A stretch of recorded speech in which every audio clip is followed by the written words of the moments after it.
Mes bien-aimés en Guy-Émile Loufa-Sétukwabo, chers frères et sœurs, mesdames, messieurs, vous tous et vous toutes qui vous intéressez depuis un temps à la situation qui prévaut au niveau de notre association, l'association Luzolo Amo OPH, et bien que Dieu vous bénisse, nous vous saluons une fois de plus. Nous revenons donc vers vous. C'est une promesse que nous avons eu à faire, dans la mesure où depuis peu, nous avons lancé une campagne de communication active sur la situation que je venais d'évoquer. Alors, aujourd'hui, nous revenons vers vous simplement comme pour mettre à votre disposition certaines données, parce qu'il apparaît dans l'esprit des frères et sœurs que le moment est venu de mettre fin à ce que nous vivons, parce que ce que nous vivons a tellement exposé la nudité de notre association, ce que nous vivons a tellement produit des éléments en termes d'intoxication, en termes de mensonges, qu'il va falloir, non seulement pour l'intérêt de notre association, mais surtout pour l'intérêt de son président fondateur, Papa Guy-Émile Loufa-Sétukwabo, il va falloir mettre fin à tout cela. Vous avez vu et vous l'avez compris, il n'y a pas eu un seul endroit où le problème de notre association n'a pas été évoqué. Et à la spiritualité, aux problèmes profonds, on a ajouté certaines considérations qui nous ont conduit les uns et les autres de sortir du domaine même de l'amour que Dieu nous recommande, parce que nous nous sommes retrouvés dans les tribunaux, nous nous sommes retrouvés dans les administrations. La conjoncture veut que maintenant, que tout ce qui est mensonge, que tout ce qui est intoxication puisse cesser. La conjoncture exige aussi que nous puissions, après beaucoup de temps d'hésitation, venir vous pour dire qui sommes-nous réellement, qu'est-ce que nous faisons, de qui nous tenons ce que nous faisons, et qui sont réellement les autres, et de qui ils tiennent ce qu'ils sont en train de faire. Il n'y a pas de doute chez tous les adhérents de notre association qui ont accepté la grâce de Papa Guy-Émile Loufa-Sétukwabo. Il n'y a aucun doute dans leur esprit sur la divinité de Guy-Émile Loufa-Sétukwabo. Les témoignages parlent, la vie de chacun de nous est un témoignage. Nous n'allons pas rentrer dans une forme de marketing spirituel pour vous parler de Guy-Émile Loufa-Sétukwabo. Mais ma propre personne, étant devant vous, du fond de mon cœur, je vous exprime ma conviction dans la certitude de la divinité de Guy-Émile Loufa-Sétukwabo. C'est d'ailleurs là le titre d'un ouvrage que j'ai eu à concevoir et à éditer il y a de cela quelques années. La conviction de ma certitude, ou au moins la conviction de la certitude. Et pour ceux qui ont eu le temps de parcourir cet ouvrage, j'ai donné les raisons qui faisaient que, intellectuel que je suis peut-être, mais que je puisse croire en la divinité de Guy-Émile Loufa-Sétukwabo. Donc aujourd'hui, il n'y a aucun doute dans l'esprit des frères et sœurs. À qui? À la doctrine de Guy-Émile, il n'y a aucun doute sur sa divinité. Raison pour laquelle nous autres, nous ne comptons pas sur une présence physique de Guy-Émile Loufa-Sétukwabo, parce que dès lors que Dieu se révèle aux humains, il cesse à partir de cet instant d'entretenir les rapports d'humains avec les humains. Et dans la mesure où Guy-Émile Loufa-Sétukwabo se révèle à beaucoup comme étant l'esprit de vérité, eh bien les frères et sœurs qui assimilent l'enseignement de Guy-Émile Loufa-Sétukwabo savent que les rapports désormais en matière de communion avec notre Dieu sont des rapports d'esprit et de vérité. Donc aujourd'hui, la présence physique de Guy-Émile Loufa-Sétukwabo n'a jamais posé un problème pour les véritables louzolifiés, ceux-là qui ont assimilé l'enseignement. Il y a eu différentes périodes d'absence physique de Guy-Émile Loufa-Sétukwabo. En 1988, nous avons connu la première période. Et déjà en ce temps-là, beaucoup avaient pensé que Guy-Émile Loufa-Sétukwabo était mort. Nous sommes arrivés à l'attentat de Yalande Sangamani et nous avons compris que tous ceux-là qui disaient que Guy-Émile Loufa-Sétukwabo était physiquement mort, nous avons compris qu'ils étaient encore les premiers à aller attenter à sa vie. Et vous avez compris que on ne pouvait pas attenter à la vie d'une personne qui était présumée décédée. On ne pouvait attenter à la vie que d'une personne qui était réellement vivante. Et les témoignages en ce qui concerne Yala Tsangamani, j'allais dire, excusez-moi, sont parlants. Donc, je reviens, je dis, pour nous, dans la mesure où les directives de Papa Guy-Émile Houphouët-Boigny sont là, dans la mesure où les témoignages sont là, dans la mesure où ils continuent de vivre dans nos prières, dans nos assemblées, dans nos retrouvailles, le problème de la présence physique de Guy-Émile Houphouët-Boigny ne se pose pas. L'enseignement est clair, les directives sont claires. Cependant, vous allez vous rendre compte que la crise qui sévit actuellement dans notre association a une origine. Tout ce que nous faisons, tout ce qui est décrié aujourd'hui au niveau des sections de Pointe-Noire et du Puy-Loup, tout ce qui est décrié en ce qui concerne le président adjoint des sections de Pointe-Noire et du Puy-Loup, ce sont des directives données par Papa Guy-Émile Houphouët-Boigny depuis 2006. Et donc, ces directives ont été données sur support, les supports sont disponibles et tout le monde, entre 2006 et fin 2008, tout le monde s'est plié à l'exécution de ces directives. Entre 2006, le moment où ces directives sont données, et fin 2008, il n'y a eu personne pour se lever, pour venir dire nous contestons ceci ou cela, parce que entre 2006 et 2008, Guy-Émile Houphouët-Boigny communique encore avec nous à travers des supports audio. Alors, pourquoi il a fallu attendre fin 2008 pour que les mêmes personnes qui avaient reçu ces supports de Guy-Émile Houphouët-Boigny, pour que les mêmes personnes à qui Guy-Émile Houphouët-Boigny avait demandé de venir à Pointe-Noire pour faire école, pourquoi il a fallu attendre fin 2008 pour que des voix se lèvent à gauche et à droite? Eh bien, c'est ce que nous allons vous dire aujourd'hui.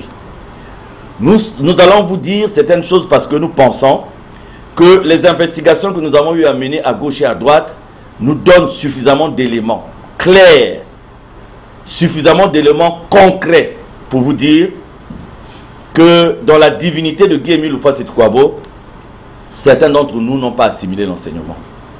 Et ceux qui n'ont pas assimilé l'enseignement, ce sont ceux-là qui ont interprété l'absence physique de Guy-Émile Houphouët-Boigny comme étant une mort physique. Et à partir de ce moment, dès lors que les uns, c'est-à-dire que nous de notre côté, nous avons compris l'utilité de la mise en application de cet enseignement, nous avons commencé à faire ce que le maître nous a toujours demandé. Il y a d'autres qui ont pensé que le moment était venu de faire un hold-up sur l'association. Le moment était venu de faire comme une succession. Le moment était venu de parler en termes d'héritage. Voyez-vous, Guy-Émile Houphouët-Boigny avait prévu tous les garde-fous parce qu'il savait qu'il arrivera un moment où les hommes chercheront sans son autorisation à s'approprier de son association. Et ce que nous vivons depuis fin 2008. Il s'agit de quoi? Le mouvement est parti de la famille. Vous savez, Guy-Émile Houphouët-Boigny a écrit noir sur blanc. Ceci est son écriture. C'est un extrait d'un document. Ici, il s'agit de l'écriture de Guy-Émile Houphouët-Boigny. Ce qui est dit dans ce document est consigné également dans un support audio. Il y a une cassette. Que dit Guy-Émile Houphouët-Boigny? Il dit ceci. En ce qui concerne l'association Luzolo Amour, OPH, dont je suis le président fondateur et grand maître de l'OPH, l'association Luzolo Amour OPH devra être gérée dans le strict respect des textes réglementaires, à savoir statut et règlement intérieur. Aucun parent ou enfant de Guy-Émile Houphouët-Boigny n'a le droit de s'impliquer dans la gestion spirituelle, administrative et financière de cette association de bienfaisance à caractère spirituel. Aucun enfant, aucun parent de Guy-Émile Houphouët-Boigny n'a le droit de s'impliquer dans la gestion spirituelle, administrative et financière de cette association de bienfaisance à caractère spirituel. Donc, devant cette impossibilité de la famille, nous avons compris que la seule voie qui restait pour cette famille, c'était de s'associer avec certains frères, certains responsables de l'association, acquis à leur cause, ou ayant aussi d'autres motifs au départ, donc de s'associer avec eux pour faire un hold-up contre la volonté de Guy-Émile Houphouët-Boigny sur son association. Et aujourd'hui, nous avons rassemblé tous les éléments de preuve, mais je dis bien tous les éléments de preuve, pour prouver ce que nous sommes en train de dire aujourd'hui. Et vous allez aussi comprendre que l'autre garde-fou que Guy-Émile Houphouët-Boigny a eu à mettre en place, parce qu'il savait ce qui devait arriver, c'est le fait qu'il n'y a personne. Si quelqu'un dans l'association Nzolamo OPH se lève, j'allais dire, excusez-moi, se lève pour dire qu'il est le second de Guy-Émile Houphouët-Boigny, c'est faux. Si quelqu'un vous dit qu'il est le successeur de Guy-Émile Houphouët-Boigny, c'est faux, parce qu'on ne peut succéder qu'à une personne qui n'existe plus. Et vous allez voir que quand il met fin aux fonctions de fondé, parce qu'à l'époque, et par rapport à nos statuts, à nos textes réglementaires, statuts et règlements intérieurs, vous allez vous rendre compte que Guy-Émile était secondé par un fondé de pouvoir qui était en même temps son porte-parole. Mais il va mettre fin à ses fonctions par une note, celle par laquelle il nomme celui qui est aujourd'hui le délégué permanent. Mais avant de le confirmer délégué permanent, dans la même note, Guy-Émile Houphouët-Boigny dit ceci. Donc c'est la note 106 du 29 novembre 2004. Mais bien aimé dans le Seigneur, il m'a été donné de constater amèrement que depuis l'année 1984 à ce jour, les présidents adjoints du bureau coordinateur international fondé de pouvoir et porte-parole du grand maître de l'OPH qui se sont succédés ont plus que posé des problèmes à l'association que d'en résoudre. Ce triste constat m'oblige à ne plus nommer des frères et sœurs à ces fonctions pour me seconder. Ce triste constat m'oblige à ne plus nommer des frères et sœurs à ces fonctions pour me seconder. En conséquence, ces fonctions relèvent désormais de l'exclusivité du président fondateur de l'association Nzolamo OPH que je suis, ce conformément aux textes fondamentaux.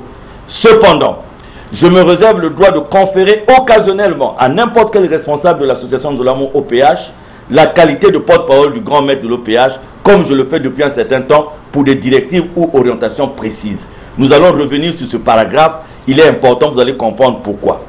Donc voyez-vous, nous avons ces deux garde-fous. Nous avons le premier garde-fou, le fait que la famille ne peut pas s'impliquer dans la gestion administrative, financière et matérielle de l'association Nzolamo OPH. Le deuxième garde-fou, c'est que Guy-Émile Houphouët-Boigny prend la décision de ne plus nommer des frères ou des sœurs à ses fonctions pour le seconder. Et il prend lui-même l'exclusivité de toutes ses fonctions en tant que président fondateur. Vous avez là ces deux garde-fous. Ce qui veut dire, si quelqu'un se lève aujourd'hui pour dire qu'il est le successeur de Guy-Émile, c'est une fausseté. Alors, beaucoup d'entre vous vont se poser la question de savoir qu'est-ce qui s'est passé en fin 2008. C'est la question que nous avons posée aux uns aux autres. Et je peux vous dire aujourd'hui que nous avons rassemblé tous les éléments de preuve qui nous permettent de comprendre ce qui s'est réellement passé entre le 14 et le 15 octobre 2008. Et nous avons aujourd'hui introduit auprès de notre conseil tout le dossier avec les noms de 10 personnes qui ont été concernées par ce qui s'est passé entre le 14 et le 15 octobre. Et de ces 10 personnes, il y a même un officier de police judiciaire que nous avons écouté, nous avons enregistré et pour lequel nous avons des supports audiovisuels et qui a engagé sa responsabilité pour dire si ce que je dis est faux, j'engage ma responsabilité d'officier de police judiciaire. Et nous avons pris tous ces éléments, doublés par un constat d'huissier de justice en bonne et due forme. Ce sont ces éléments que nous venons de mettre à la disposition de notre conseil. Donc, les 10 personnes que nous avons souhaité que l'autorité judiciaire puisse écouter, c'est notamment Guy Florence Loufoy, c'est notamment Madeleine Loufoy, Evelyne Loufoy, Dalvi Loufoy, Suzanne Tchela, Pavel, Malonga Préfet, André Michel Louvoiseau, ceux-là qui ont été là entre le 14 et le 15, et ceux-là qui sont retrouvés dans tous les éléments que nous avons pu recueillir à gauche et à droite. Mais bien aimé, pour que vous compreniez la crise qui sévit dans notre association, il faut comprendre ce qui s'est passé entre le 14 et le 15 octobre 2008. Quand vous allez comprendre ce qui s'est passé entre le 14 et le 15 octobre 2008, vous allez comprendre la volonté manifeste de ces personnes-là de faire du mal. Premièrement, à Guy-Émile Houphouët-Sétikwabo et deuxièmement, à son association. Et vous allez comprendre l'origine de ce que nous vivons aujourd'hui dans notre association. Ce qui a conduit les frères et sœurs aujourd'hui à demander, puisque l'expression de ceux-là, c'est de dire qu'ils continuent de recevoir des messages de Guy-Émile Houphouët-Sétikwabo, alors que nous savons, du point de vue de l'enseignement et du point de vue de la parole de Guy-Émile Houphouët-Sétikwabo lui-même, et nous le confirmons par des preuves tangibles, que depuis fin octobre 2008, Guy-Émile Houphouët-Sétikwabo n'est plus physiquement en contact avec X ou Y. Et dès lors que les frères et sœurs, à partir de début 2009, ont commencé à avoir des notes signées et comportant, signées par Guy-Émile Houphouët-Sétikwabo et comportant son sceau, les frères et sœurs ont commencé à se poser des questions. Et vous allez comprendre que notre action ne commence pas seulement après la lecture de la note de Madingou le 15 mai 2015, mais notre action, tout est consigné ici, par du fait que depuis que nous avons constaté la dérive depuis début 2009, tout est consigné par les différentes correspondances que nous avons adressées aux uns et aux autres pour leur faire part du fait que l'association était en train de prendre une voie qui n'était pas celle voulue par Guy-Émile Houphouët-Sétikwabo. Et toutes ces correspondances sont là. Pire encore, il va s'avérer que parmi les fameuses directives entre guillemets que nos amis étaient en train de recevoir, arrive une directive qui stipule que désormais, il est fait interdiction de rendre compte des finances de l'association de Zolamo au péage. Alors que nous connaissons Guy-Émile Houphouët-Sétikwabo comme étant le chantre de la transparence. Et nous le connaissons comme étant le chantre du oui ouvert. Il a une expression qu'il aime bien appliquer, pouelele, pouelele. Eh bien, vous allez comprendre qu'une association qui est régie par la loi de 1901, de 2008 à maintenant, eh bien, aucun compte rendu financier. Donc, au-delà de ce qui se dit à gauche et à droite, au-delà de peut-être ma personne, qui est interprétée sous différentes formes, et à laquelle on donne aussi, on prétend donner des appartenances qui sont fausses, le vrai problème se situe là. À partir de fin 2008, certains membres de la famille Loufoua, associés à certains responsables de notre association, ont préconisé de faire un hold-up sur notre association. C'est la raison pour laquelle on a changé un récépissé. Vous avez la loi de 1901 de laquelle dépend les fonctionnements de nos associations. Cette loi a été depuis modifiée à plusieurs reprises depuis 1901, mais cette loi porte toujours le nom de la loi de 1901 en dépit des modifications faites.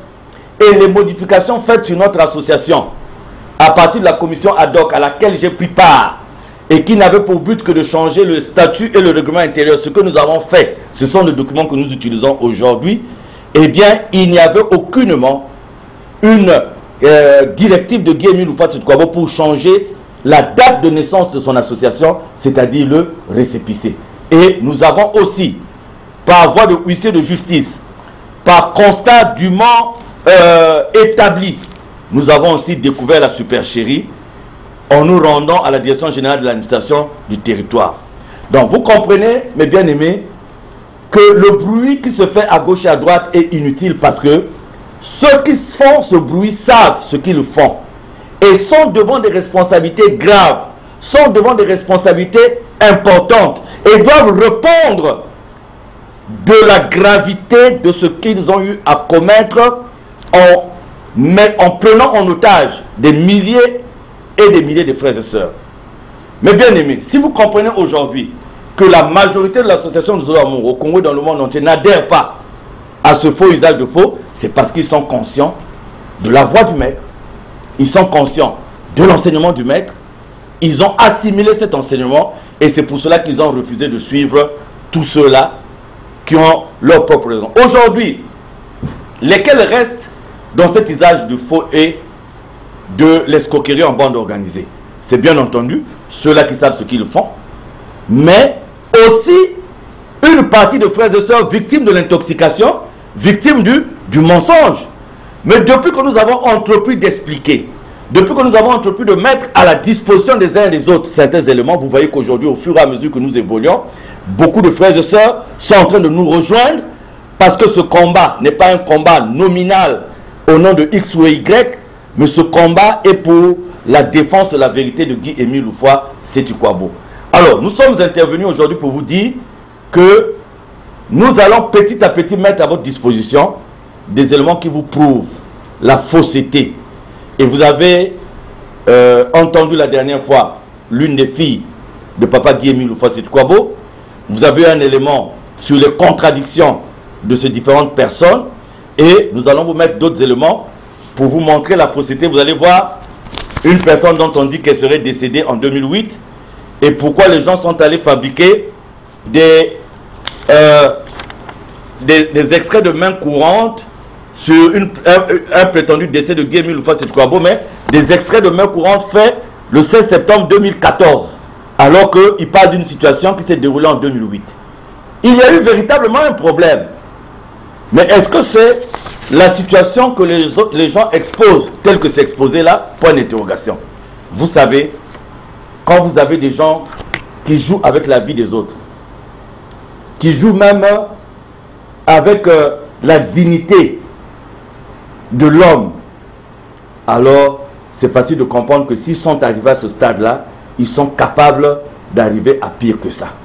Donc nous avons laissé le temps parce que nous avons toujours cru que les problèmes de notre association devaient trouver un règlement à un niveau interne, mais la gravité des actions qui ont été menées par les uns et les autres, vous avez vu qu'aujourd'hui, au-delà des procédures judiciaires, au-delà des réclamations qui ont été faites dans certaines administrations, aujourd'hui on vous a parlé d'un conseil national international qui a eu lieu à l'Oudima, et tout le monde brandit ce conseil comme étant l'élément qui fait qu'aujourd'hui on peut faire des reproches à X ou à Y.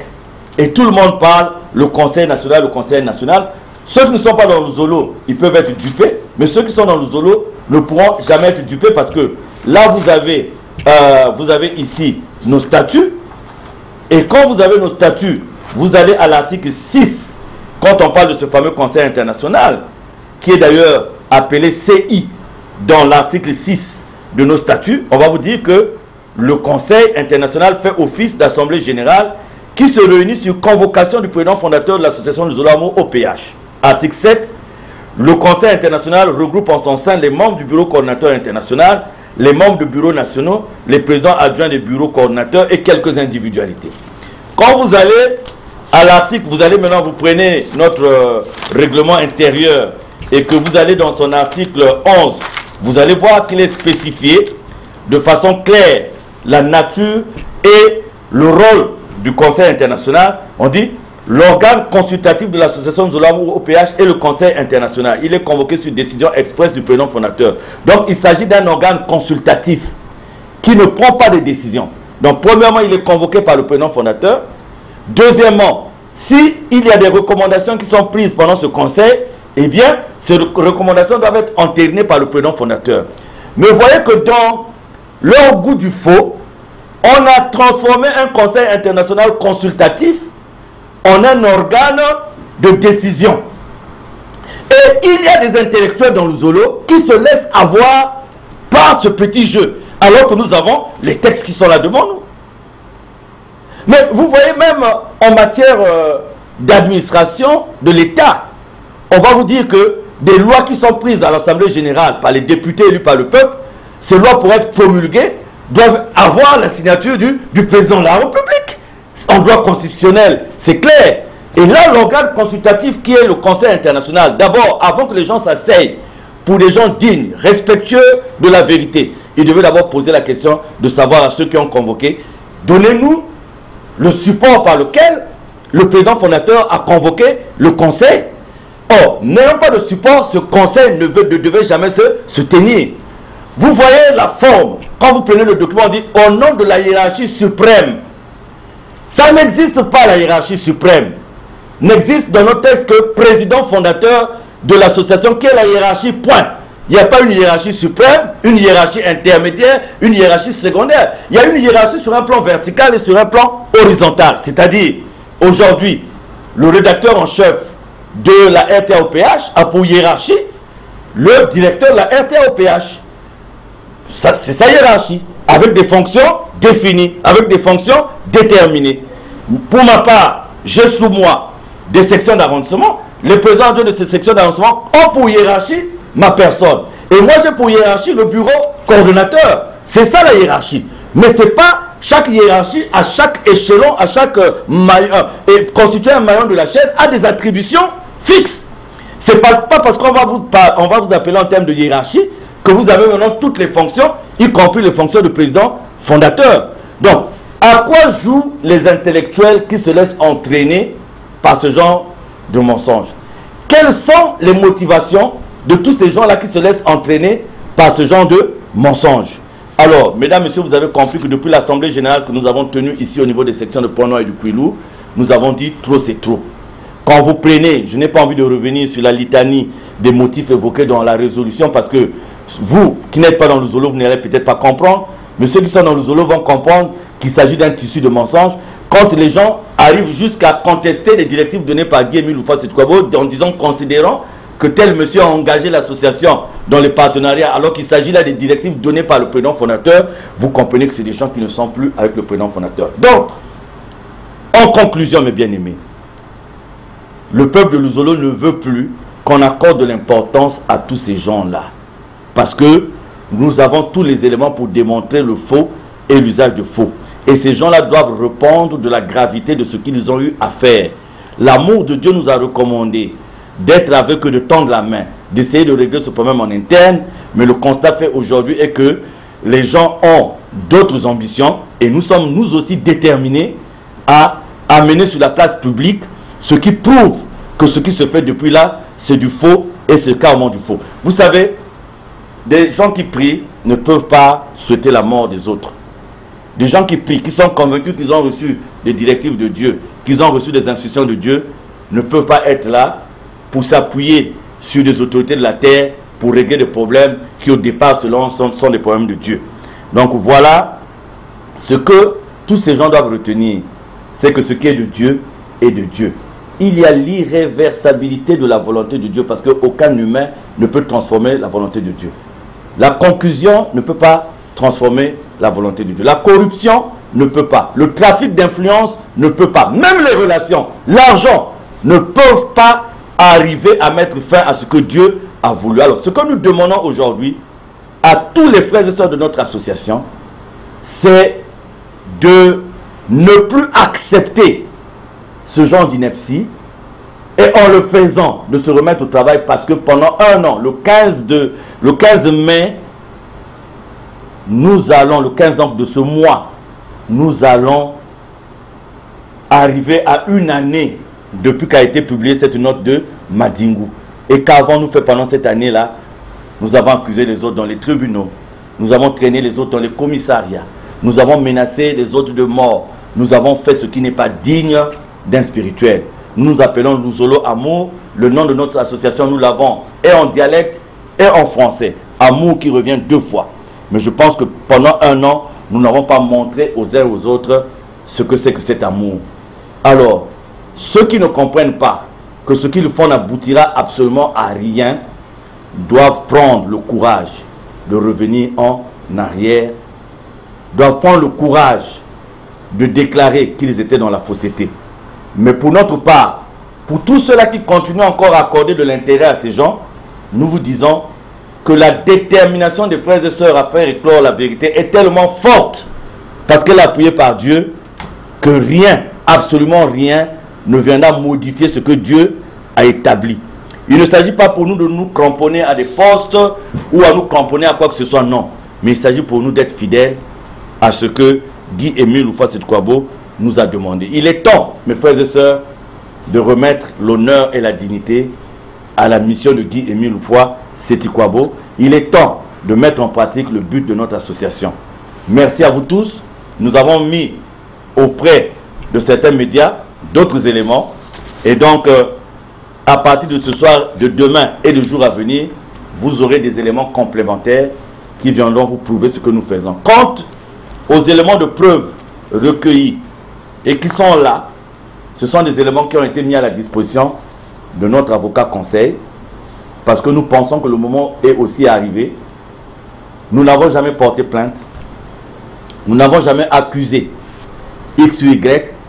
Mais je crois que par rapport au texte d'engagement que nous avons signé qui stipule quelque part que je m'engage à défendre mon association, eh bien je crois que le moment est venu pour nous d'amener aussi devant les tribunaux les gens qui ont voulu salir l'honneur et la dignité de Guy-Émile Houphouët-Boigny.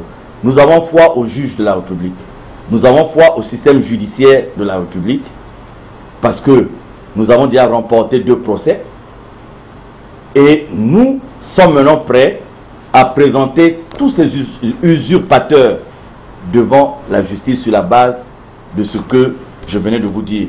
J'ai préféré vous le dire pour ne pas que vous nous taxiez d'aller à l'encontre de la parole de Dieu, de dire mais pourquoi vous qui priez? Mais c'est parce que nous avons tellement tendu la main que la seule façon aujourd'hui pour nous de défendre notre association, c'est de dire aussi dans la réalité ce que les gens ont fait. Qu'est-ce qui a été fait entre le 14 et le 15 octobre 2008? Et pourquoi on a commencé à contester le directif de papa qui nous ont été donnés publiquement qu'à partir de fin octobre 2008? Pourquoi on s'est mis à contester ces directives? Pourquoi on a voulu changer le récépissé de notre association? Pourquoi on a voulu changer les textes réglementaires? Pourquoi on ne rend plus compte de la caisse centrale? Voilà les questions pour lesquelles les frères et sœurs attendent les réponses, mais ils ont préféré désormais d'avoir ces réponses auprès des institutions habilitées. En tout cas, que Dieu vous garde, que Dieu vous bénisse. Quant à nous, nous remercions notre Dieu parce que depuis bientôt 1 an, nous traversons des périodes d'humiliation, de tribulation, de persécution, de calomnie, de médisance. Mais nous traversons cette période avec le soutien de Dieu, avec la présence de Dieu. Et nous sommes plus que jamais convaincus que Guy-Émile est Dieu. Et c'est la raison pour laquelle notre détermination ne va jamais faillir. Merci à vous, que Dieu vous garde.